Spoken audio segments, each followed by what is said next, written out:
Guys, back on it, back on the channel. What can I say? I enjoy making content for you guys. And I told you I was going to try to speak on some various subjects regarding important literature relating to the subject of philosophy, because the subject of philosophy is really facing kind of like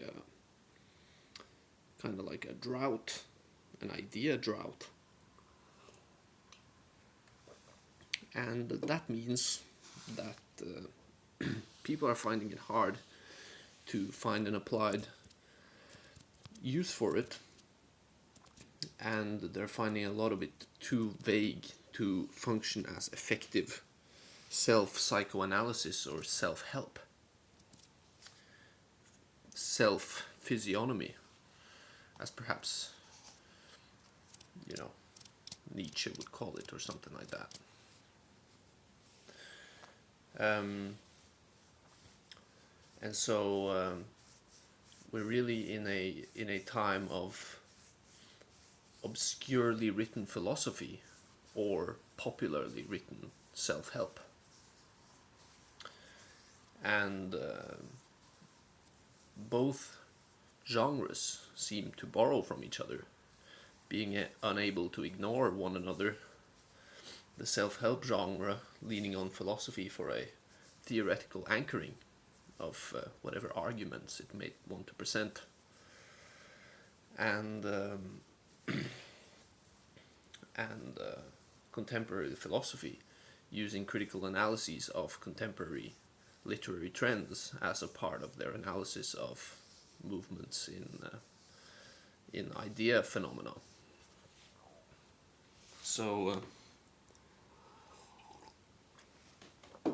are we facing now a horizon in which criticism of philosophy as such is rendering it more and more inert as a subject, and thus the subject of philosophy becoming more and more an entity that resides in its entirety in a museum, and the study of philosophy being kind of like a hobby interest in historical artifacts, in what essentially just becomes collecting old books, if you want to take a really cudgel-like critical approach to all philosophy, which is becoming increasingly popular as the critical tradition, the postmodernist tradition, and the metamodernist tradition, which is something I've recently heard become defined, are increasingly leaving us with the same conclusions as it regards to translating philosophy into tangibility in your life, with a lot of the heavy, dense, axiomatic, theoretical works of the Western philosophical canon being anachronistic in the face of current day realities. But it's very difficult to explain why, because as many philosophers will point out, there's no particular reason to assume that human beings have changed fundamentally now as compared to the past, although societal structures, norms, and belief systems have undoubtedly undergone change. The thing that psychoanalysts are teaching us is that human beings still remain the same creatures that inhabited these old structures, and that much of what is often brushed off as not understandable of historical phenomena as it relates to mankind is understandable from the perspective of psychoanalysts, in the sense that they work as varying as different systems of regulating emotions and emotional responses. So look at the traditions of, for instance, crime and punishment, and how that's evolved over time, taking many different incarnations. Some we would like to identify with more than others, but nevertheless attempting to address the same underlying issue, which seems to be so essential to human being that questions of crime and punishment are never seemingly ever resolved from a global point of view, even though one might point to particular humanist law attempts in certain Western countries. But that comes with its own baggage as well. So, in the previous videos I was speaking about Heidegger because he's become kind of like a progenitor of a lot of contemporary philosophy by contextualizing Husserlian phenomenology in a way that lent itself for the descendants of Heidegger's to sort of continue where he left off and add their own criteria to his so-called phenomenological method of analyzing existence. Thus comes these ideas of post-structuralism and intersubjectivity, and the broad umbrella term which people use to describe postmodernism, which is borrowed from another particular French thinker, used to describe this current of thought of rejecting grand narratives, indicating again a radical shift of focus from the scientifically defined world to the phenomenologically defined individual. So a breaking with the modernist tradition of calibrating society to become a means of producing technique or technology. This isn't a video about the language nuances between the German words of technique and technologie, because that isn't my field of expertise. I've not read Heidegger in the original language, and I'm not from a particularly glamorous background either, so slightly American twanged internet English is the intellectual lingua franca that was dominant on the shores of the Europe in which I grew up. But of course, it is not as anachronistic as some people might think, because that has been common all the way back to the age of the Romans, to prefer to do intellectual work in the dry, impersonal, and publicly sanctioned lingua franca, as opposed to trying to fit your everyday language of your mother tongue and your native context into the ethereal realm of the passions, the phenomena, the noumena, the gods. For this is kind of what is hinted at in the great existential revolution in philosophy that happens in the late modern era, post-1948 Europe, revolutionary Europe with empires in decline and new philosophical movements being propelled forward by the emergence of intellectual mass culture, magazines, newspapers, mass literacy, proliferation of literacy.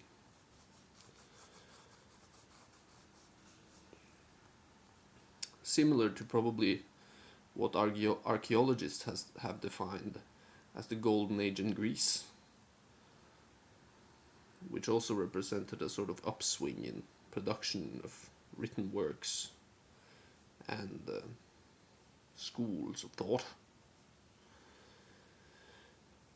But a Spenglerian analysis of the cycles of intellectual productions of civilizations is also not the focus of this video, although it might have some peripheral relevance to it.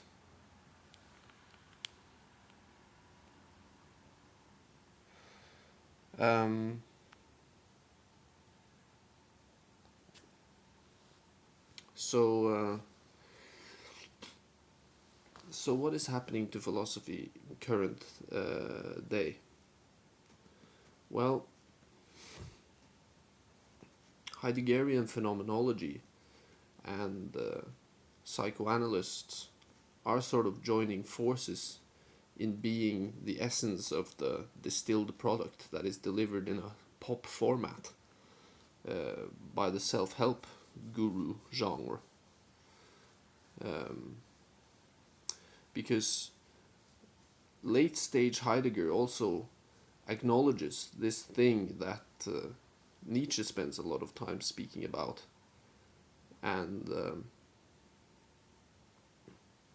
many other philosophers conclude with as well, which is that it is almost impossible to create a grand structuring narrative of your own existence without at least basing some of it on falsehood, on a kind of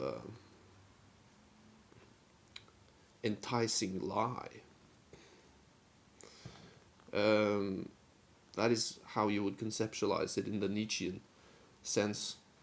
But from a Heideggerian point of view, it would simply be something more along the lines of technified language of dialectics, the instrumentalized use of language for the purpose of dialectics and debates and rationalistic proofs are less precise than artistic expressions of language, because he believes them to be defined as different from technical expressions of language precisely because they aren't instrumentalized. They are expressed in relation to something else, something more ethereal, something more mystical, perhaps something like beauty. But of course, any poetry geek will tell you that the beauty of poetry is incredibly hard to understand, because appreciators of art will appreciate very often a wide array of emotional responses being awakened by certain types of art, not just favoring positivistic exceptionalism.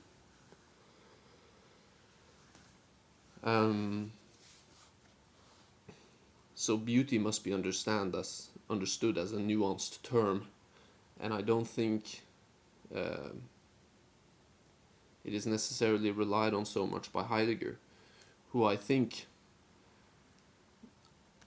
ends up similarly to Wittgenstein, agreeing that it's better to pass over certain things in silence, although he attempts to bridge the gap of natural language by a mystical appeal to the transcendent meaning of natural language,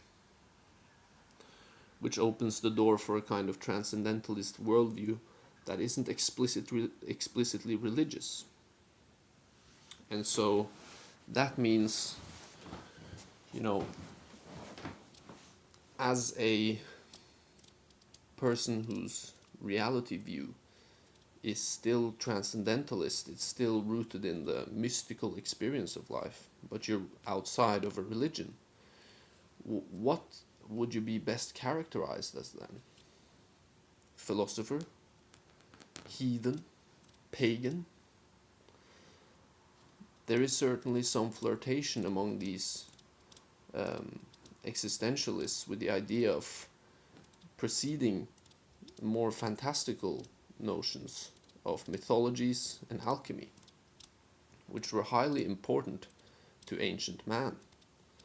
And, taking this into consideration and combining it with the insight that any grand unifying narrative of the phenomenon of world must necessarily base itself to a degree on some type of falsehood, some type of poetry, some type of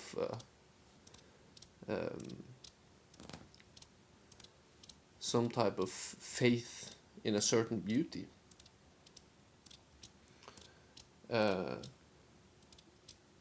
The modern transcendentalist revivifies paganism in a way that doesn't simply take the mode of being of church life and transplant it onto names of other deities, but that fundamentally shifts, that fundamentally creates a shift in a person's worldview. And so it becomes a spiritual reality on par with that of, for instance, institutionalized mysticism in the established world religions. But existentialists aren't called primarily pagans, and they don't spend extensive amount of time trying to theologize a set pantheon of gods, although they do enjoy alluding to them in a poetic fashion, which is similar to the sources that we have on pagan practice in pre-Christian Europe, with poetry and art being some of the main types of worship to these many-faceted entities. And so transcendental paganism can be seen as a sort of artistic integration of the whole unity of life. And then the great contending of the philosophers after Nietzsche has been, well, how does one do this without becoming mad in the face of the monotony of modernity? And, Foucault wishes to push beyond modernity. Heidegger wishes to push through modernity. But others wish to abandon it altogether. And that is where Julius Evola becomes effectual. Because as a writer who is clearly a writer that fits the description that the critical thinkers use to discredit European philosophy, he's an Italian aristocrat. He writes from the perspective of assuming already that he is not going to have a dialectical debate with anyone. He is just going to explain the reality of his worldview as his background and his studies have taught him. And so it's a combination of an intensely detailed and thorough and widely referenced critique of philosophical works, and an attempt of constructing a narrative of historical developments, combined with one of these transcendentally spiritual worldviews that is inherited from a tradition that truly places transcendent value in being aristocratic. And so while Nietzsche wrote about the joyous Greeks, the joyous childlike Greeks who had no repressed urges and who simply acted out everything they felt. Evola allows us to see how you don't have to travel as far back as even Friedrich Nietzsche's past to find people who still hold close to the ideals of ancient Europe. That is precisely what it meant to be aristocratic when it was first conceived as a category. Which is precisely what Nietzsche identifies about the morals of pre-Christian Europe, creating this schism between Christian and non-Christian Europe. And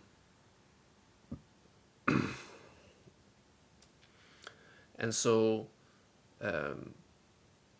almost as if he's borrowing some Heideggerian thought and combining it with Nietzschean thought, Evola almost takes us on a phenomenological journey of the mythos of the whole old world.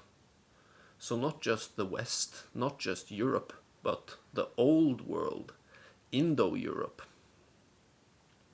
He takes us on a phenomenological trip through that from the perspective of one of the classes of people that identify with that worldview.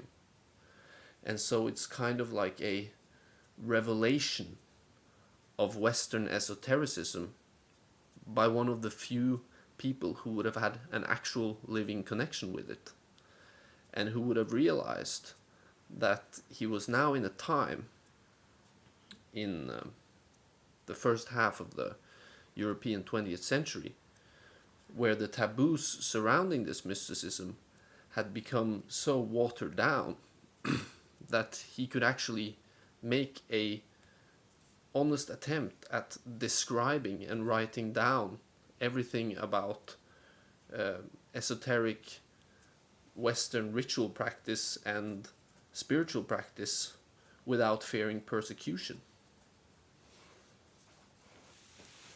And so he could write it as philosophical books, like all these other books that were being produced in this time.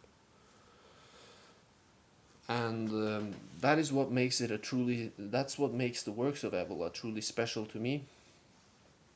And that is why I think that he makes a good candidate for the next alchemical ingredients to add to the latest batch of philosophical primal essence that we're cooking up in this history-long alchemical project of creating gold.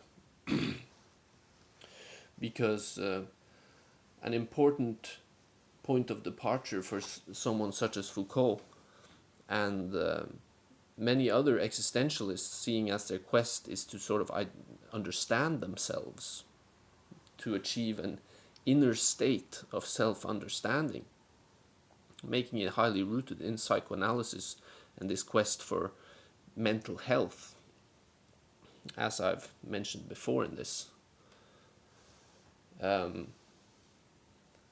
Foucault uses a study on the idea of madness as it is juxtaposed to the history of civilization and technology. Because it becomes incredibly important for the transcendental spiritualist that lives outside of organized religion to create a narrative for himself where he himself does not dismiss himself as crazy. And so it is interesting altogether. It's all written down effort, just a type of theology, which is just a type of wrestling with the archangel on Mount Sinai. Is it me? Is it you? Who am I talking to when I'm thinking? Evola's revolt against the modern world provides a phenomenological overview of the idea history of Europe and the Old World more broadly, so including the Middle East, Asia, and Central Asia, or including the Middle East and Asia. Uh, and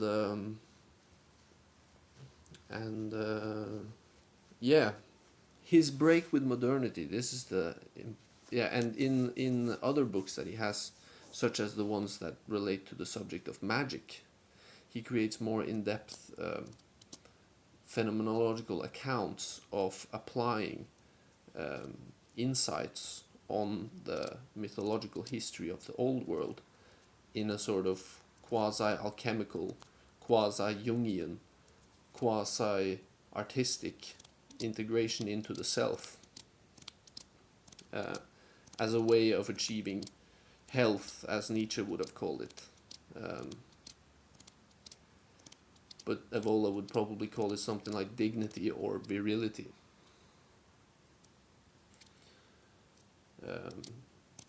Because he was, of course, always unafraid to use value-laden language, because he was unapologetic about being an aristocrat in every sense of the word, which makes him easier to read, in my opinion. But his historiology of the old world is one of decay, of fundamental decay. And so his break with modernity is that he essentially says modernity views the world upside down, and the real world is modernity turned on its head.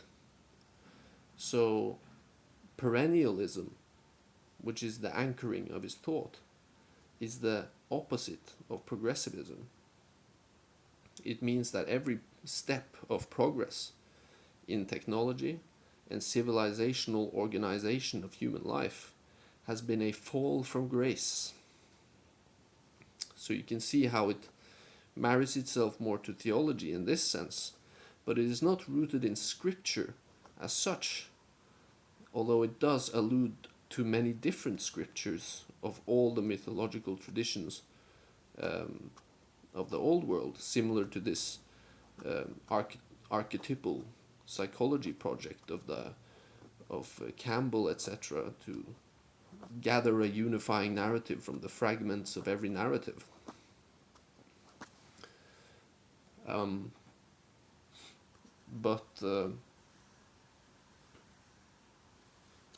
But he allows us to understand these passages by explaining them to us through the eyes of a person who truly believes it. So the ancient aristocrat would have necessarily always revered his ancestors more than himself, according to Evolian thought.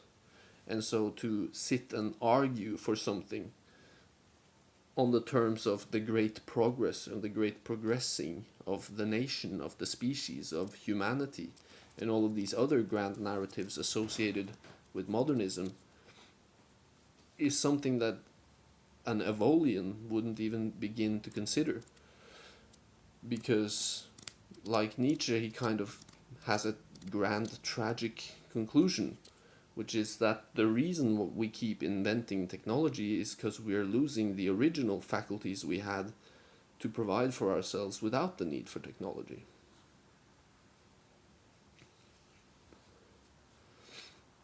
And he then lends the logic of narrative structures from some Eastern religions, but also from pagan religions of the Western tradition,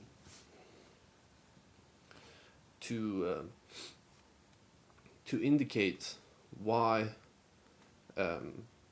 as time progresses forward, humanity loses its nobleness, and that the psychological turmoil of modern life is precisely a symptom of this lost nobility, which past man would have had, despite having to endure things such as being expected to go off to war, or to even duel with pistols at dawn, or to risk getting gangrene in a leg, etc., etc. You know, the things that made life hard before, which a modernist would dismiss as the shadows of the past that modern medicine is guiding us away from. But to an Evolian, modern medicine is the crutch of the dying old man that is modern humanity, who has had to grow an unnaturally large brain in order to invent its way around its failing body. The process of decadence. Of course, where does this decadence originate? It tends to be a unifying element among traditionalist thinkers that there is some sort of sexual decay, some sort of racial decay, or something that triggers it in the mythological framework. But perhaps it isn't so important to specify, because as any man will know, the only cause something needs to be done is boredom.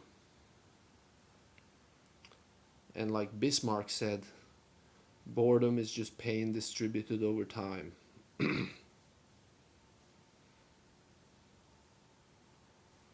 Time, which is being.